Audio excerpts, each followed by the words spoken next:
दोस्तों, वसुधा के आने वाले ट्रैक में ऐसा जबरदस्त ट्विस्ट देखने को मिलने वाला है जिसकी किसी ने कल्पना भी नहीं की होगी।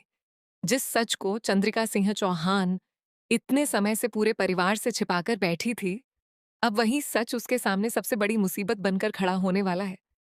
इस बार केवल शक नहीं होगा, बल्कि ऐसे सबूत सामने आएंगे कि चौहान हाउस का हर सदस्य हैरान रह जाएगा। अब तक चंद्रिका को पूरा भरोसा था कि उसकी सच्चाई कभी किसी के सामने नहीं आएगी।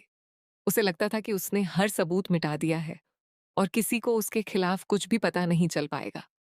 लेकिन वह भूल गई कि हर झूठ की एक न एक दिन पोल जरूर खुलती है। आने वाले एपिसोड में दादी सा, देव और मयूर मिलकर ऐसा कदम उठाएंगे जिससे चंद्रिका के पैरों तले जमीन खिसक जाएगी। जैसे ही पुलिस चौहान हाउस पहुंचेगी और चंद्रिका के सामने हथकड़ी लेकर खड़ी होगी, पूरा परिवार स्तब्ध रह जाएगा। चंद्रिका बार बार खुद को बेगुनाह साबित करने की कोशिश करेगी, लेकिन इस बार उसकी एक भी चाल काम नहीं आएगी। सबसे बड़ा खुलासा तब होगा जब दादी साहब पूरे परिवार के सामने बताएंगी कि वसुधा के 100 किलो अचार को जानबूझकर बर्बाद करवाने के पीछे कोई और नहीं, बल्कि चंद्रिका ही थी। ये सुनते ही सभी लोग हैरान रह जाएंगे, क्योंकि जिस महिला को अब तक देवी समान समझा जाता था, वही परिवार की सबसे बड़ी दुश्मन निकलेगी। चंद्रिका ने वर्षों से अपने लिए एक ऐसी छवि बनाई थी कि हर कोई उसकी बात पर आंख बंद करके भरोसा करता था।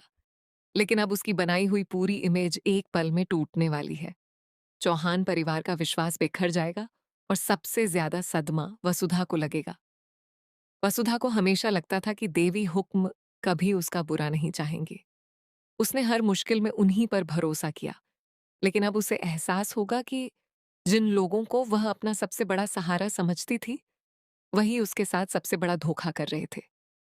यही पल इस कहानी का सबसे भावुक और सबसे बड़ा टर्निंग पॉइंट बनने वाला है। इसके बाद वसुधा पूरी तरह बदल जाएगी। अब वह पहले वाली भोली और सीधी लड़की नहीं रहेगी। वह फैसला करेगी कि जो भी उसके साथ अन्याय करेगा, उसे उसका जवाब जरूर मिलेगा। दूसरी तरफ चंद्रिका समझ जाएगी कि अब उसके लिए बच निकलना आसान नहीं है। आने वाले ट्रैक में एक और चौंकाने वाला दृश्य देखने को मिलेगा। वसुधा देवी हुक्म के सामने खड़ी होगी। कभी जिनके चरणों में उसने पहली कमाई रखी थी, आज उन्हीं के सामने उसका विश्वास टूट चुका होगा। उसके दिल में सम्मान की जगह सवाल होंगे और आंखों में आंसू के साथ गुस्सा भी होगा। यहीं से कहानी पूरी तरह नया मोड़ लेगी। चौहान परिवार दो हिस्सों में बंटता हुआ नजर आएगा। कुछ लोग वसुधा का साथ देंगे, जबकि कुछ लोग आखिरी समय तक चंद्रिका पर भरोसा करेंगे। लेकिन सच धीरे धीरे सबके सामने आता जाएगा और हर झूठ बेनकाब होता जाएगा। अब सबसे बड़ा सवाल यही है कि क्या चंद्रिका सचमुच गिरफ्तार होगी? क्या दादीसा और देव उसके सारे राज दुनिया के सामने खोल देंगे? और क्या वसुधा अपने साथ हुए हर अन्याय का बदला ले पाएगी? इन सभी सवालों के जवाब आने वाले एपिसोड में मिलने वाले हैं। अगर ऐसा होता है, तो ये ट्रैक वसुधा की कहानी का अब तक का सबसे धमाकेदार और सबसे भावुक ट्रैक साबित हो सकता है। इसलिए आने वाले एपिसोड बिल्कुल भी मिस मत कीजिए, क्योंकि हर सीन में नया ट्विस्ट